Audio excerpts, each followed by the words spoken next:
Good afternoon and welcome to NCIA's Industry Essentials Educational Webinar Series, our premier digital educational platform featuring a variety of interactive programs to provide you timely, engaging, and essential education when and where your team needs it most.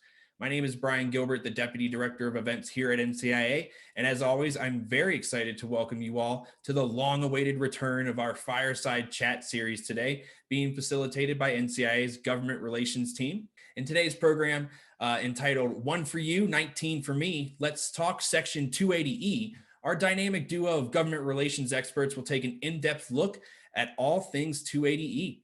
Along the way, they'll discuss some new bombshell reporting from Marijuana Business Daily, the US Census Bureau's recent announcement that they will begin to collect marijuana tax revenue numbers, and the Congressional Research Service report released this March regarding 280E. Well, I know our panel is eager to dive into today's discussion, and all of our audience members that are joining us from across the country today are eager in getting their questions answered along the way. So to kick things off, I'd like to welcome our moderator for today's session, joining us all the way from Montana, Michael Correa, the Director of Government Relations here at NCIA, alongside Michelle Rutter-Freeberg. So you all can activate your video feeds and take it away from here. Thank you all for joining us. Thank you, Brian. And for our guests, welcome. I am on vacation in Montana, so this is a wonderful vacation, but I'm really looking forward to this discussion. And I want to give props to our great host, Brian Gilbert, for thinking up the title on this using a Beatles reference. So Brian, on our outro music, make sure you throw up Taxman up there just so we have it. So, you know, complete the circle of life going on there. And so, hey, I wanted to give a quick intro to our panelists. Looking forward to this discussion. But what started me, what originally got me going on this was MJ Biz, John Troyer in particular, did a great series on 280E on the IRS, a big document dump, Freedom of Information Act request. And when John and I were talking about it, we were just on the phone shooting the shit for like a half an hour straight on the background. And I thought, man, this would be a great webinar topic, and then tie it into, you know, what is happening with these individual companies, tie it into what's going on at the federal level, and then what we can be doing as lobbyists for the cannabis industry to change policy, and what can we do at the administration level? Is there anything President Biden can be doing right now administratively, or is everything going to have to change through Congress and changing federal law? And then what type of implications and what does it mean dealing with as a business? What are you dealing with and how you're getting crushed with 280E? And just having a broad discussion on that. So quick intro to panelists. We have Javier Armas, founder of Javier's Organics. We have Naomi Granger, founder of the Association, hold on one second, of Cannabis Accounting and Tax Professionals.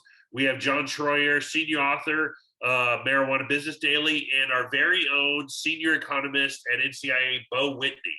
And so like I mentioned, I wanted to start the discussion. I wanted to throw it to John first and give a little background on the story you did, what started the story, what was the impetus, and then what did you find? You know, give me a time frame, and what did you find in the document dump? And let's just start a discussion. So John, take it away. Thanks, Mike. Yeah, it was actually this series that we published in April. It was pretty big, pretty extensive, really highly technical, and so I'm sure that a lot of people tried to read it and their eyes immediately glazed over because you know, tax semantics and tax law is not the most incredibly exciting topic, but you know, as everybody in the cannabis industry knows, it's really incredible to their bottom lines, essentially. So it started back in, for me, 2019, actually, because at that point I was doing a story about how several different folks in the industry were expecting a huge tsunami, essentially, of 280 related audits that were going to be on the way from the IRS.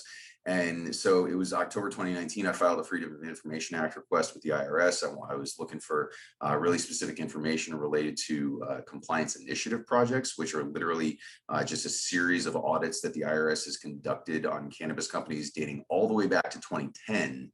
And that relates to the IRS's enforcement of 280E, federal taxes that marijuana companies have to pay. And also internal IRS guidance documents that essentially instruct IRS agents how to go about auditing marijuana businesses.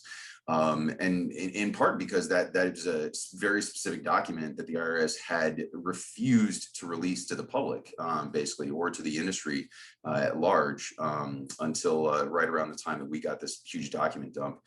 And so we wound up getting almost 250 pages worth of IRS related to 280E enforcement, essentially.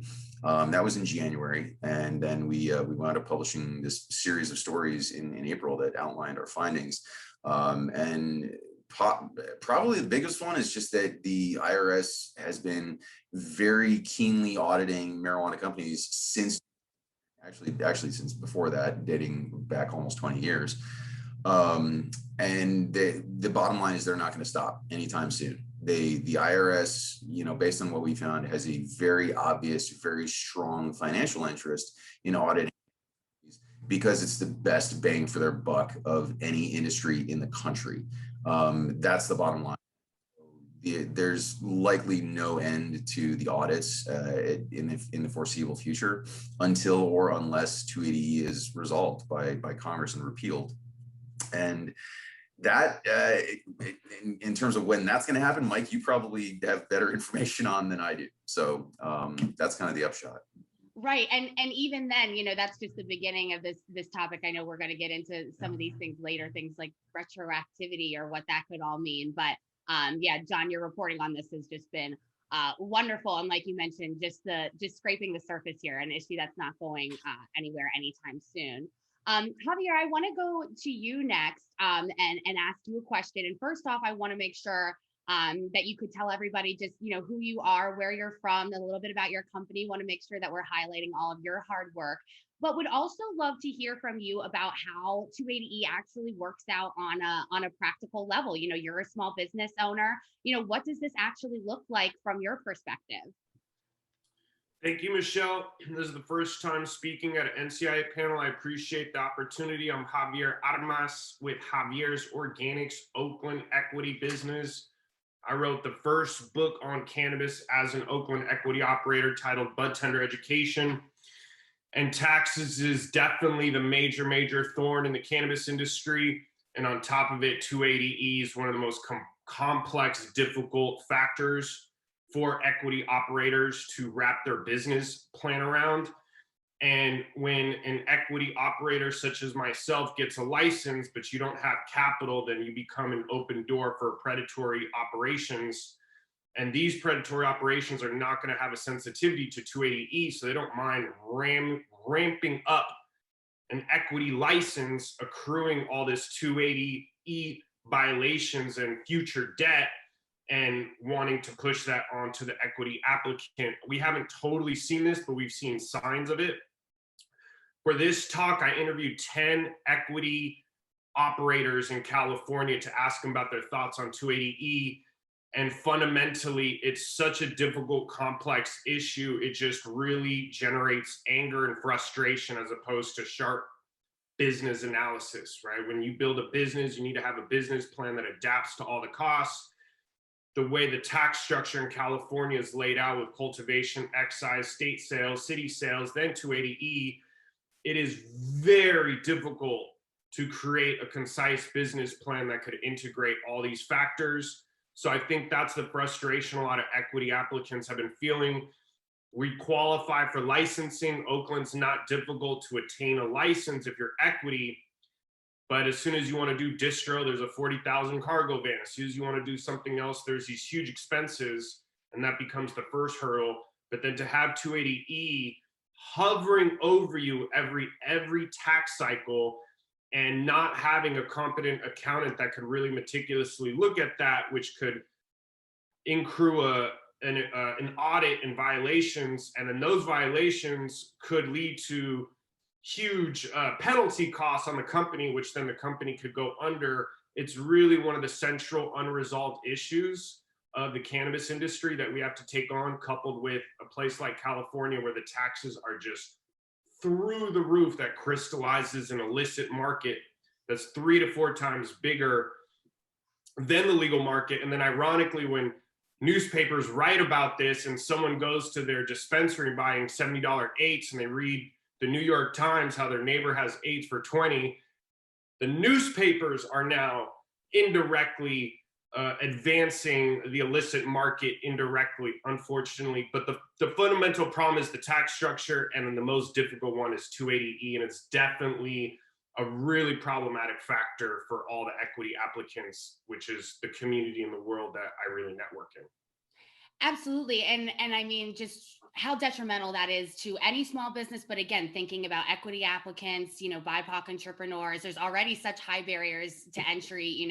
This is just something that we're hearing over and over and over again. And appreciate you being willing to speak out on this too, Javier, because, it is 280E is a difficult thing to actually get operators out and to talk about it and be on the record. So also want to applaud you for being willing to do that and speak to all of us here today. Naomi, I would love to go to you next. You're the founder of the Association of Cannabis Accounting and Tax Professionals. So you are the tax professional. So talk to us, tell us how 280E looks from your profession. You are literally the professional at this. How do accountants view this issue?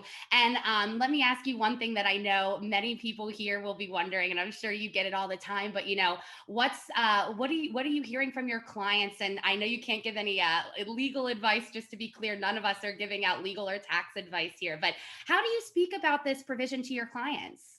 Yeah, thank you so much for having me here. I'm so happy to be here. So 280E, the biggest problem I feel with 280E is that when you're working with a cannabis operator, owner operator, it's already confusing to us as accountants, as tax professionals. So it's very confusing to them. So they don't understand the concept of phantom income and being taxed on income that they never even realized. And so when I speak to my clients and when I speak to the members of my association, I just let them know that, in cannabis, we just have to be super conservative. We can't take any chances. We can't try to do some type of scheme. There's a lot of misinformation out there from the history of cannabis and the history of attorneys having them make all these different legal entities and trying to move money around and trying to avoid 280E. And all the court cases show that that's just not working. So right now they just have to be heavily capitalized and they have to be able to just ride the wave until either it's descheduled or federal legalization. And that's kind of where we are right now.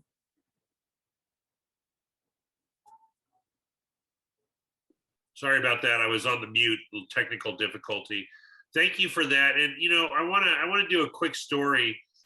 There's only been one time in my life where I ever wanted to punch a congressional staffer, and that was when I was talking about 280E, and I was talking about how this is just killing businesses. They're paying effective tax rates of 70, 80, 90%. And he just sits here and goes, "I don't believe you, you're lying."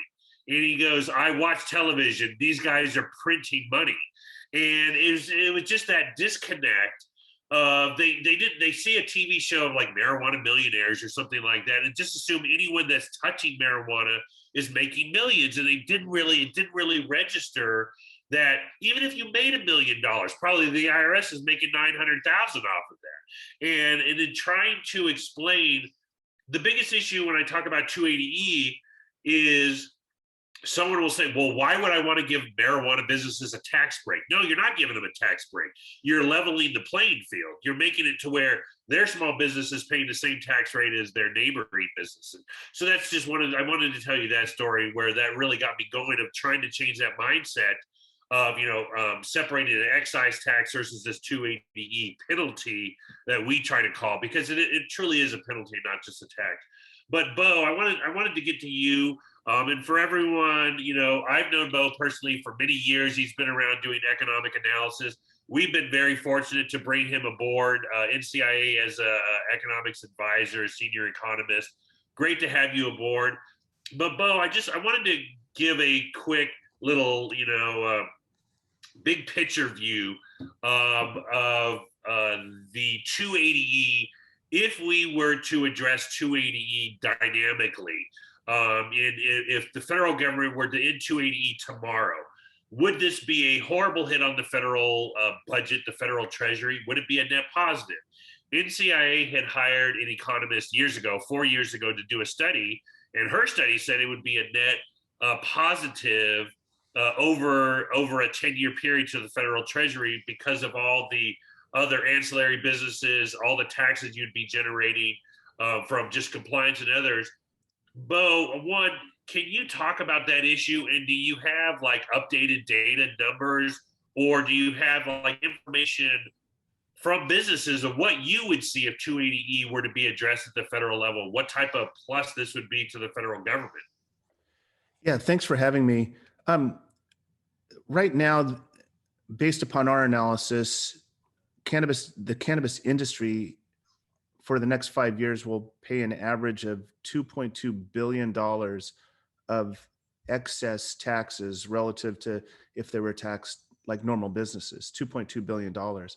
And so if you provide that type of reform from a tax perspective, then the businesses are able to funnel that into their businesses to expand sales, which will increase tax revenues. They'll be able to hire more people, and they'll be able to provide more benefits to the workers that they hire. And so, for example, the impact of 280E right now is approximately 30,000 jobs per year. And so, a lot of times when businesses become distressed due to the tax burden at the federal level, they have to cut something. They may not go out of business necessarily immediately, but they'll have to make some tough decisions. And a lot of times those tough decisions are employee benefits.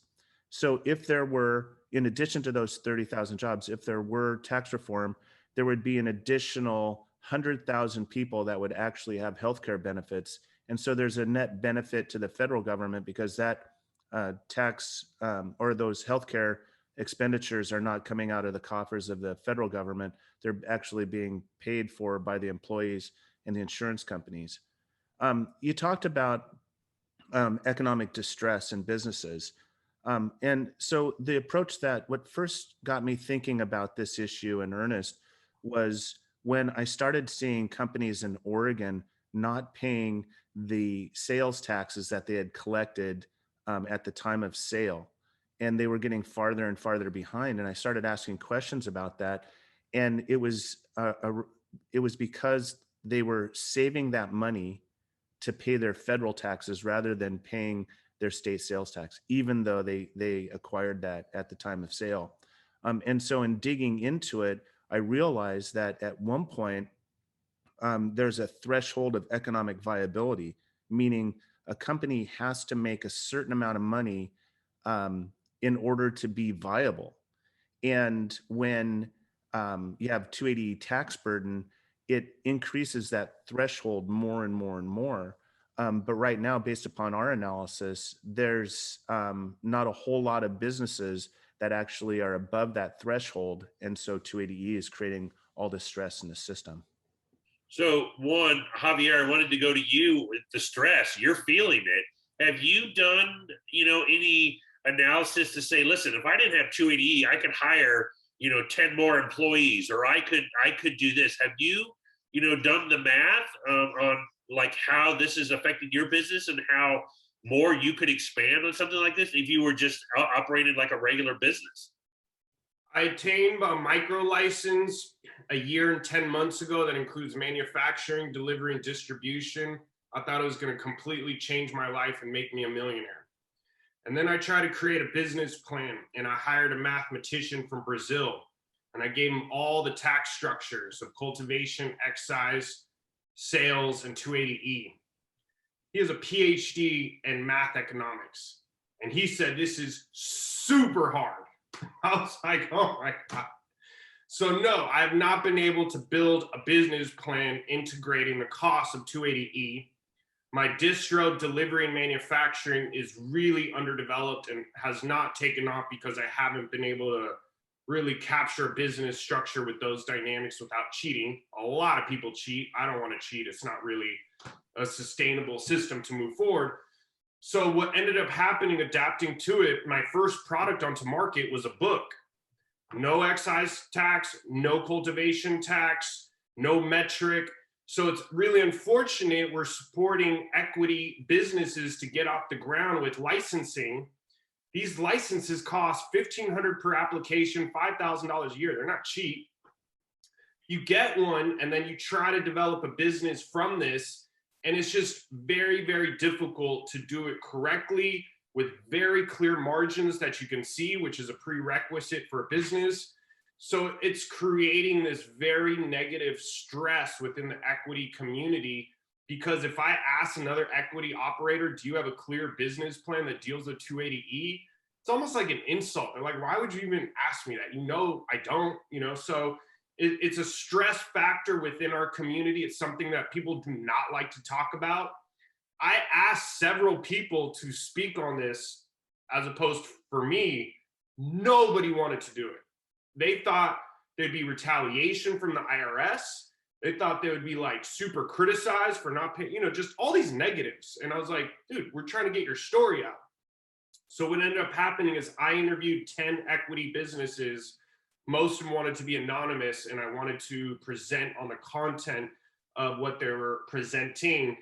Because I had my own particular case with Javier's Organics, and then there's kind of the field and looking at San Francisco, LA, Oakland. So I just wanted to wrap that around. But yeah, fundamentally, I've met with investors, I've met with millionaires, I've turned everything down, largely because I've never been able to get a really succinct business plan that incorporates 280E coupled with all the other tax structures, coupled with all the other expenses.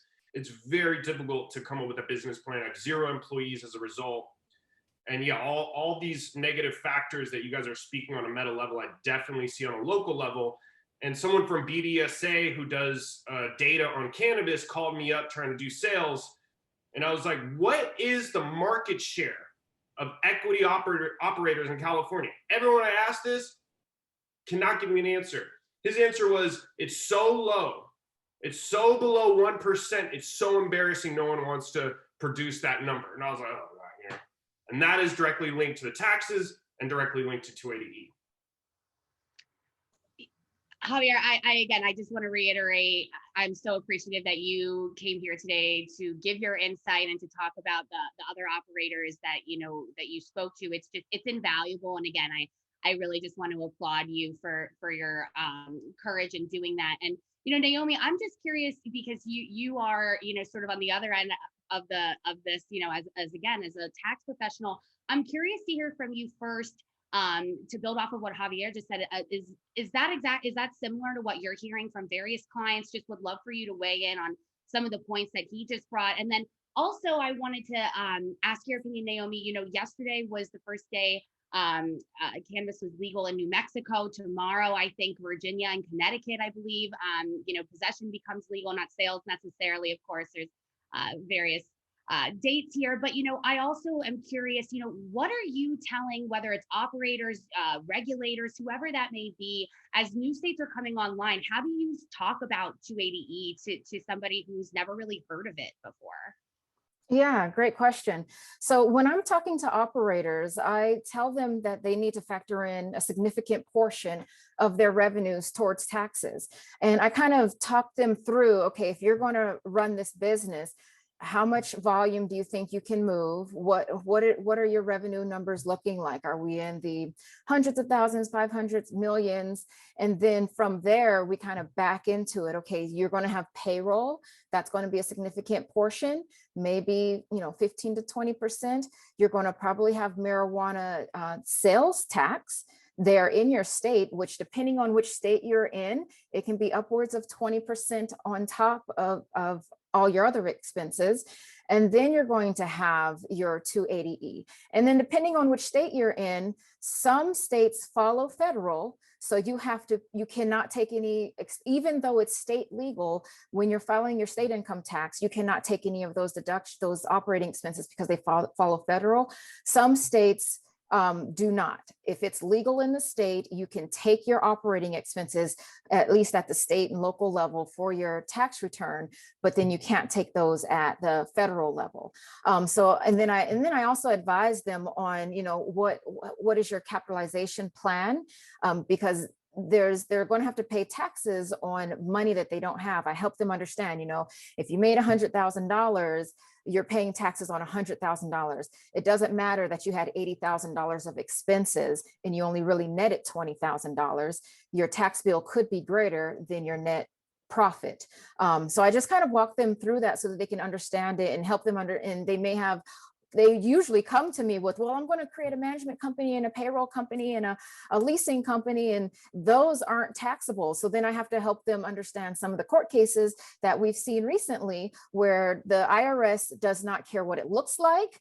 The IRS, it's substance over form. So you can have the best attorney who writes the best legal agreements between all these different legal entities, but when the IRS looks at it, they're going to say, if this company or management company solely exists to help your cannabis company, this too is a cannabis company. And any money that you transferred back and forth is going to be taxed under 280E. So I just kind of bring them back so they can understand how big this possibly could be for them.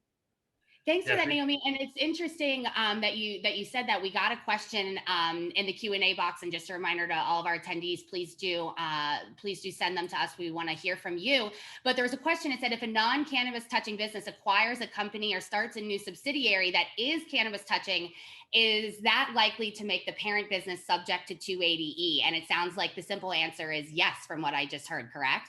It depends. Yes, if that non-cannabis company is operating, so say for instance, it is a leasing company and it has, all these different buildings that it's leasing out to all these different businesses, and it just so happens to acquire one cannabis business, but all the others are dentists and restaurants and stuff like that, you can get past the 280E with that, because if that cannabis company no longer cease to exist, that real estate or that leasing company can still function because they have all these other businesses that's supporting them. So it depends, it's substance over form. If that leasing company solely exists to service this cannabis company, then that just is another cannabis company. But if it has all these other businesses that can maintain it, then you can get through it.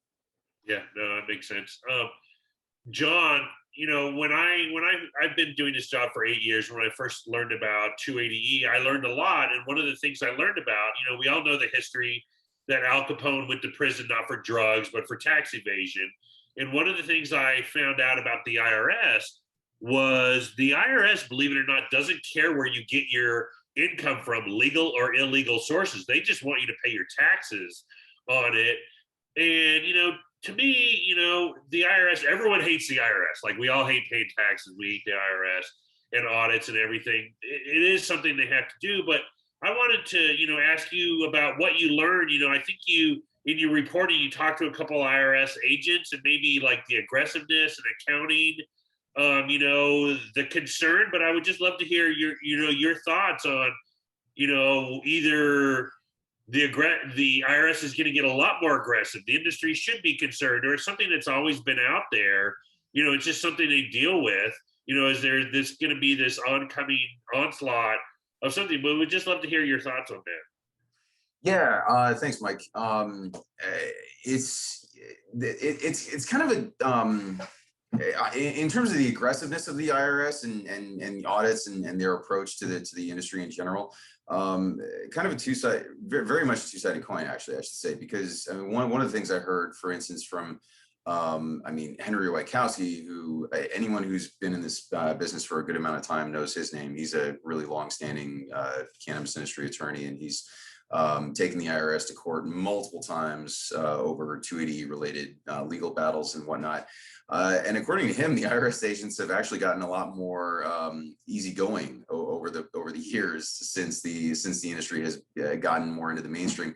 But that's not to say that the audits themselves are going to slacken off or anything like that. It's more just like his viewpoint was that the agents themselves have gotten kind of more personable and more like, okay, this is what we have to do, and as opposed to treating cannabis companies like criminals, basically, which is how they used to approach it over a decade ago, basically, when the industry was viewed by the federal government as much more of kind of a haven for criminals in a lot of ways.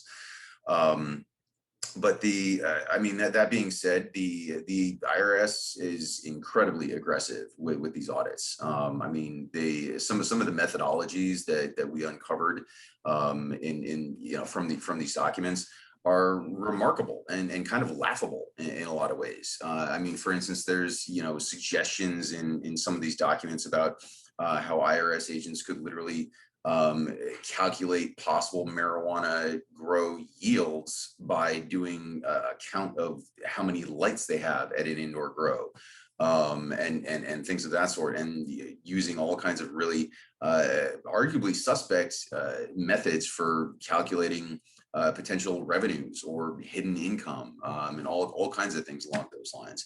And the IRS documents recommend that agents try and question business owners as much as possible before they request an attorney, for instance. I mean, so the IRS is going to take every single advantage they can possibly get over marijuana companies and business owners in order to maximize their tax collection. That is really the bottom line. So in terms of aggressiveness, yes, everything that I learned in the process of reporting was basically, if you're the subject of an audit, lawyer up as quickly as possible, because the IRS is not going to give up. They're going to snatch every single possible penny they can from every cannabis company they can. That's the bottom line. So it's just something that marijuana businesses and owners and executives are going to have to keep fighting tooth and nail for probably years to come. And I mean, I know a lot of businesses that have been underwater for years because of 280 and have 100% tax bills or more. So it's kind of like Javier and like Naomi said, not an easy situation to deal with. Yeah. Thank you. Naomi, I know you want to chime in, but first you mentioned Henry Wykowski. He is NCIA's counsel. He's been there since the beginning. And I remember hearing Henry speak at many conferences, and his recommendation is not only are you getting an accountant, but get a lawyer and get one that knows both to just be protected. But Naomi, would love to hear you chime in on your thoughts on what John just said. Yeah, absolutely. So we actually over in my association, the National Association of Cannabis Accounting and Tax Professionals, have recently partnered with the IRS. And we had a candid discussion with Delon Harris, who is the Small Business Self-Employment Deputy Commissioner, as well as Scott Eric, who's the Director of Examination. And so these are the auditors that are leading the charge with small businesses when it comes to, less than $25 million in revenue. And they kind of took an approach that they are not actively, there's still a random audit selection process. So they're not actively seeking out cannabis companies to audit them, but if they do come up, then there's going to be an issue. But we also discussed with them, there's a recent TIGTA report, which is not that recent anymore, it was March of 2020, where the Treasury Inspector General of the Tax Administration kind of called out all these things that the IRS was not catching. And so they realized that the biggest thing was more taxpayer education. And so during our discussion with the IRS examiners, they said, their goal is voluntary compliance. Their goal is not to go out there and just try to, make all these businesses become defunct and get all the money that they possibly can out of them, but they would like to increase taxpayer education. So they are taking efforts with the presentations that they do with my accountants and with other different presentations that they're doing to help with voluntary compliance and to help, because that's the biggest issue. It's a new industry. There's so much confusion out there. There's not a lot of guidance. And so that's the main thing that we need to get out there, is to get some guidance so that the taxpayers know exactly what's required of them. Hey, quick follow-up. Thank you for that to Naomi and John. Do you see differences between big versus little, or depending on states they're in, or is it sort of uniform across the board on enforcement or audits? I don't know the stats on what if it's more in, California or wherever. I think depending on based on their discussion, it was a random audit selection process. You hear anything otherwise, John, as far as big companies get more audited, little or anything, or they're looking at on their aggressiveness? No, not in terms of like business size or anything like that. I mean, we know from our reporting that I mean the IRS has been very hyper focused on California, Colorado, Arizona, New Mexico, and sort of randomly Detroit, the city of Detroit, where they have a compliance initiative project and a whole bunch of audits that have been ongoing for the past several years. But in terms of size of companies, no, haven't come across anything in terms of like, small companies as opposed to big companies or anything along those lines. But they do seem to be very much focused on retailers specifically as opposed to other business types. I'm not sure exactly why that is. Maybe some of you have an idea on, why the IRS is focused on retailers more than, cultivators or other company types or anything. But those have been the vast majority of audits that I'm aware of. And yeah, that's the best I have for you at the moment. Yeah, Yeah, no, thank you. retailers are highly limited on the amount of deductions that they can take. So that's Yeah. probably more bigger bang for their buck. Yeah. Probably. Hey, Bo, would love to hear your thoughts on like the punitive nature of this. Yeah, in fact, when 280E was initially agreed to in Congress, it passed without a single committee hearing, and it passed unanimously. And so it's come a long way since then, given that public opinion has tripled in favor of cannabis legalization since the 40 years that have gone by. But in Oregon, there was a recent example of just how punitive this is. A local retailer was robbed. They put a gun to his head. They said, "Give us all your money." He said no. They said, "We're not going to ask again. You're going to give us some money." So he went into a safe and lost $225,000. And so that loss is not able to be written off on his taxes. And so not only is he taxed on the revenue associated with that, but he can't deduct the loss. So he's really kind of almost double taxed on that. It's super punitive. And so, I mean, to me, that's heartbreaking. It's just not right.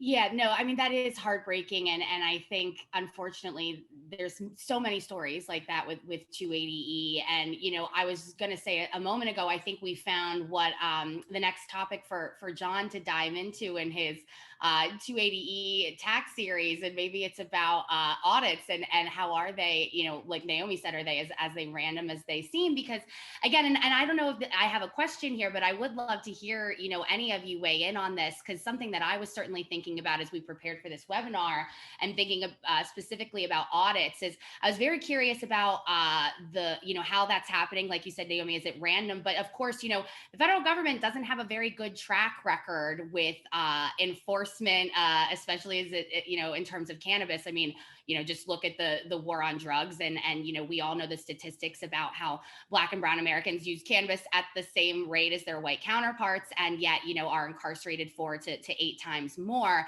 And that's not even getting into the industry itself and equity and the struggles that we deal with. And something again I was thinking about is beyond, is it big versus little guys? Is there disparate enforcement between equity applicants or equity businesses or entrepreneurs of color? That's something that I'm certainly thinking about as we start to contemplate another agency becoming more involved with enforcement potentially. So again, I don't know that there's necessarily a question wrapped up in that, but just something that I'm thinking of, and again would be curious if any of you want to weigh in on that. But another going back to big versus little is I would just love to hear any of your thoughts though about how or if 280E is especially punitive to small businesses, because again, it would seem to me that if you are a large operator and you're able to just keep paying that big tax bill because you have investors, that seems like quite a different situation than you're a small business owner. And this is the difference literally between staying operational or not. And again, would welcome any of your thoughts on any of that, but just some things I wanted to highlight and was curious to hear your expertise. This is where the threshold of economic viability comes into play, because typically the smaller businesses are either BIPOC owned or female owned businesses, and they don't have a tremendous amount of financial backing just in general. And so what 280E does is it actually punishes small businesses more than it does large businesses, and it forces consolidation into the market. And so at a very time where you're trying to drive inclusion, it's actually driving the BIPOC community out of the industry. Yeah, and I agree. And we're focused on 280E in this presentation, but we forget everything else that's involved in operating a small business. So you have a small business that they don't have economies of scale, so they're not getting the best price for their product.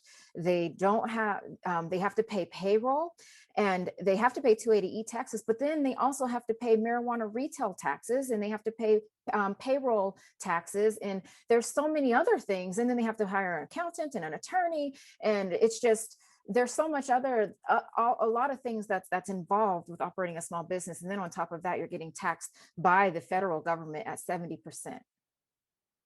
Yeah, I want to echo all those points. I think they're all super right on. Just for an equity operator to try to get on the market and look at all these challenges is just very, very difficult. And there are investors that you can access. They're definitely there. But from an investor's perspective, they're not there to pay your 280E costs. They're there to get their investment back plus interest plus profit. So you have that burden behind you. Then we have the tax structure as far as intermediate exchanges, and then coupled with all the other business costs. That really stacks the chips against any equity operator. And that's why we haven't seen any equity operator really capture serious market share, except for false predatory systems where some big corporation will take an equity person and make them a symbol, but they don't have any real power. They don't have any real voice, and it's not really in the spirit of the equity movement. So yeah, I just want to echo all those things. And it's definitely a very difficult terrain to operate if you want to be 100% legal, which is why there's so much cheating. There's a huge illicit market. The illicit market is growing, not getting smaller. And I go to the smoke sessions in Oakland, the illicit market, and it's very 97% Black and Latino, very much local people, very much part of the community, very much a segment of the population that you want to integrate into licensed cannabis. And when you speak to this population, they're very political, and they're consciously opposed to the licensed cannabis industry because of all the high taxes that are unjust. And they'll make even historical references to the Queen in 1776. There's a little bit of historical consciousness about the unjust dynamics of taxes that we could see rooted in 1937. The first wave of prohibition was based off taxes, not criminalization. Criminalization was just backed up by the tax law. So yeah, just really want to reiterate all these points and just how difficult it is for an equity operator to really get off the ground. And that's why so many equity operators came up with a t-shirt or a sweatshirt or work with this corporation. And for me, I put out this book. It's really hard to ground a cannabis operation into these commodities, pay all the taxes, and see clear margins. Yeah, and you bring up so many points. And one, before we go, make sure you send a link to the book and put it in the chat so everyone can see, so they can have access to it. I'm not a business person, but I know there are a million obstacles to running business. There's probably 10 million obstacles to running a cannabis business. And we talk about small businesses, and Michelle and I, we look at our job is we're the cannabis industry has been around forever, but we're like creating this new industry. And this is where we are doing something now we can be proud of. And that is making sure small businesses are thriving. And, that is dependent, a lot of that is dependent upon the rules and regulations that you write, that you allow those small businesses to thrive. And I know Senator from Oregon, Ron Wyden, is definitely thinking about that. Chuck Schumer, Ron Wyden, and Cory Booker are in the process of doing a comprehensive reform bill that will drop anytime between now and 2022, who knows when. But when they do drop it, it is something that they're thinking about, of having tax structures, maybe small business tax structure or larger, that could make sure small businesses thrive. But one, NCIA has been fighting on many issues, and one of them has been the 280E issue, and that bill has been Earl Blumenauer's Small Business Tax Equity Act. And it gets back to incremental reform. You know, do you just address banking? Do you just address tax issue? Or do you address all the issues in comprehensive reform? And that's something we've been working on over these years. And I know, Michelle, you looks like you're ready to chime in on something. I'm ready. I'm ready to chime in, Mike. I'm like, let me get a word in. No, because I think all of our panelists raised such good points at this, but especially Naomi and Javier, I really like the points that you guys just raised, basically that, you know, 280E is, like we said, what this webinar is about, but nothing, including this webinar, happens in a vacuum, right? And there's still all of these other considerations that we have to think about. And, you know, I've heard it be danced around as we've been discussing. I've heard it kind of be brought up in the chat feature. But again, I think that this just harkens back to, you know, the need also for financial services. And again, as to why a bill like safe banking is critical, but especially critical, again, for small businesses, for entrepreneurs of color. Because again, like we keep talking about, the barriers to entry are so high. You have to pay 280E. And then again, we're not even thinking about exorbitant you know, fees that are just to have a checking account. And again, it seems like all of these things are interrelated. So again, I'm not sure that once there was a question in there, I'm just sort of here with the prompts, but you know, I saw Bo in the chat, you know, talking about safe banking as well, and how important access to capital is for small businesses. And again, I'm curious if you guys also draw that line between, you know, 280 punitive tax measures, the need for reform generally. You know, any thoughts on that? For what it's worth, I mean, I think the bottom line for the industry at large is 280E, among other factors. I mean, it's really just exacerbating the line between the haves and the have-nots, essentially, because really when it comes down to it is, I mean, the larger companies, the more well-capitalized companies, the more money you have, the more likely you are to be successful in dealing with 280E. That's really what it comes down to. The less money you have, the more bootstrapped you are, the more of a mom and pop operator you are, the less likely you are to be able to deal with 280E successfully, because you probably won't be able to afford the high-priced 280 experienced attorney and accountant, and probably a team of professionals essentially to handle all of this. It's insanely complex. The legalities are just a maze essentially, and navigating it is not easy. Well, I mean, one of the problems related to 280 is there's been a cottage industry the past few years of so-called experts that have popped up, telling anyone and everyone in the cannabis industry that they know exactly what is going on and how to mitigate the effects of 280. That's not necessarily always true. And there are a lot of basically snake oil salesmen out there that are more than happy to take advantage of unsuspecting brand new entrepreneurs that are just trying to get into the industry and just dealing with their first, federal tax bill, that kind of thing. So bottom line, it comes back to, the wealthier you are, the better off you are in terms of being able to handle this. And 280 is just another burden on the less wealthy in the space. Yeah, and I think that there's a multiplier effect on this too. So if you get behind on 1 year, or even in a given month, and you have to ask your vendors for terms, or you have to delay your payments of state taxes, etc., it just creates a snowball effect. And so once you get behind, it's extremely difficult, if not impossible, to catch back up. And so that's why we haven't necessarily talked about, is there going to be any type of relief given for previous 280E, payment or delinquencies, but that may be a real critical element to any type of reform moving forward.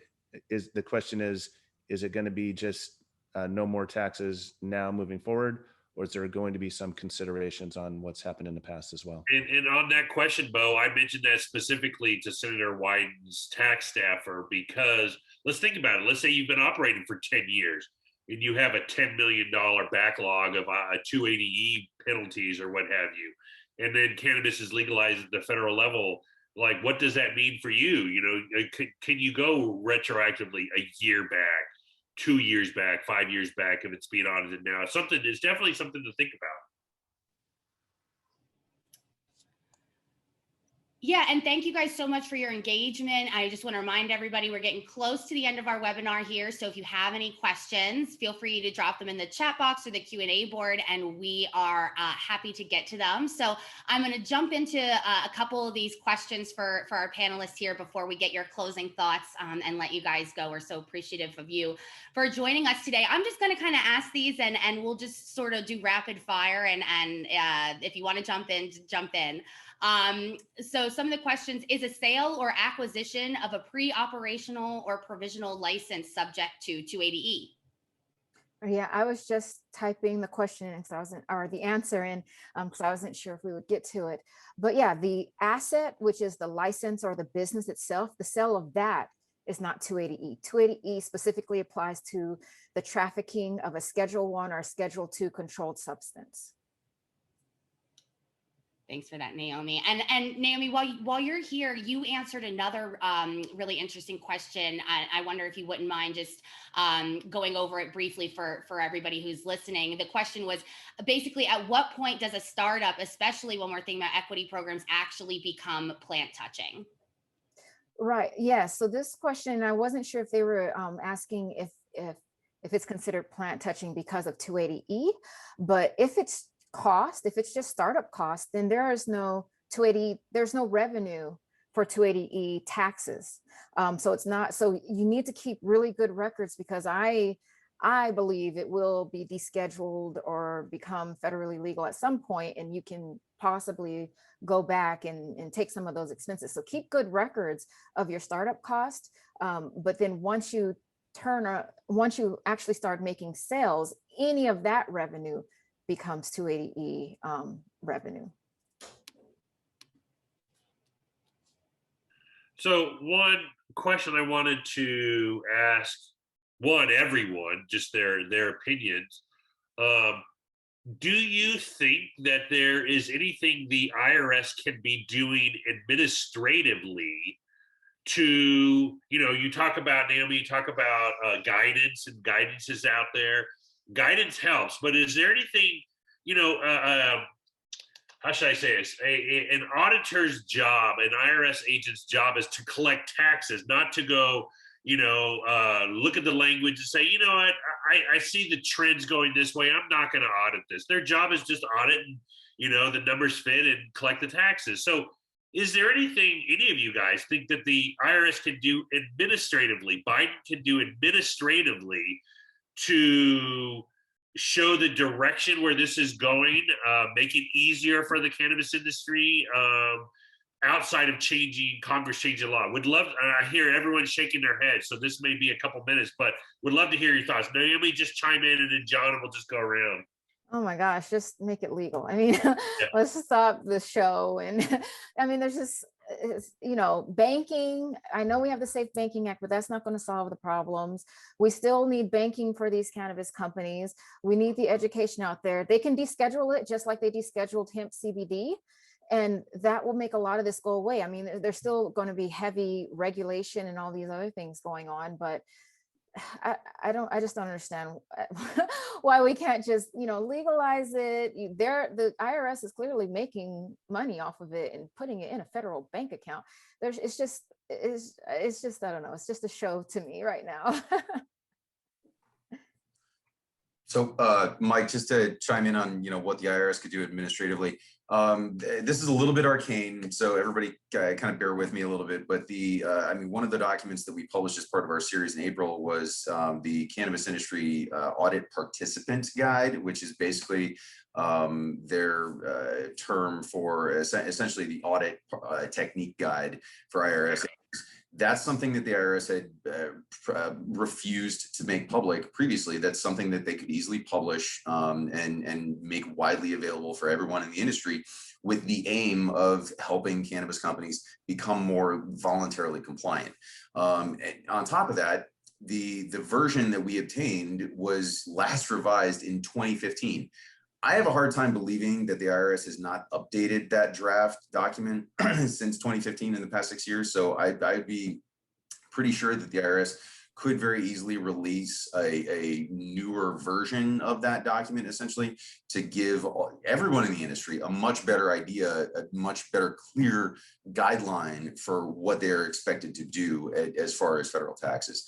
That I think is the biggest, most obvious thing. And that's also something that the TIGTA report, I think Naomi mentioned that a little bit ago, from a year ago. That was something that the IRS was criticized for by the federal government itself for not making public, basically, was this audit participant guide. So that, I mean, that's the one big thing that the IRS could do administratively, is literally just help educate businesses on their federal tax obligations. Any comments, Javier, on thoughts? What I would like to say is, I don't know exactly what I would tell the IRS in that whole world, but in California, I'm part of a group called BARCA, Bay Area Latino Cannabis Alliance. And we interviewed everyone in the cannabis industry, and the number one issue was taxes. Oakland and San Jose have the highest tax rates, and we're gonna start building a campaign to lower the taxes both in cities, to generate momentum, and then ideally statewide, and then in theory, national. So I just think this is one of the most serious issues there is. And we want to build a public campaign that really could pressure elected officials, that could pressure the IRS to start doing the good thing, to do what's right. In Oakland, we have a cannabis commission that shapes policy with 3 vacancies. And our organization is running 2 leaders to fit in those 3 vacancies, with the number one issue of lowering the Oakland cannabis tax rate, integrating community social movement activists as well as policymakers to have a combined format, and to put pressure from the ground up. And hopefully that momentum will really push the IRS to do what's right. As far as me telling the IRS, I don't know. I let accountants do that. Bo, any last thoughts? Well, I don't want to be a wet blanket on this, but there's a proposed corporate tax increase, from 21 to 28% that's being discussed in DC. And this will just exacerbate the issue, right? It'll add, and I'm actually revising up my forecast for this year and beyond. But based upon my analysis, it'll add another 630,000 or $630 million in excess taxes onto the industry, above and beyond that 2.2 million or 2.2 billion that the industry already pays. So in my opinion, this is going to get a lot worse before it gets better. Sorry. No problem.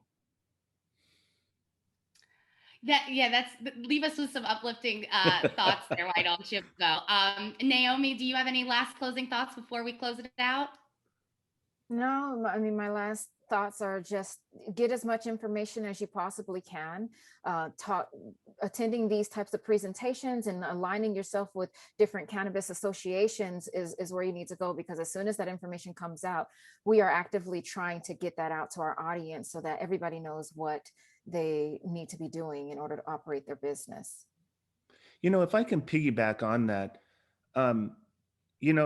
at the state level, there's state tax policy and then there's federal tax policy. And a lot of the state policymakers don't consider the impact of federal policy on their state.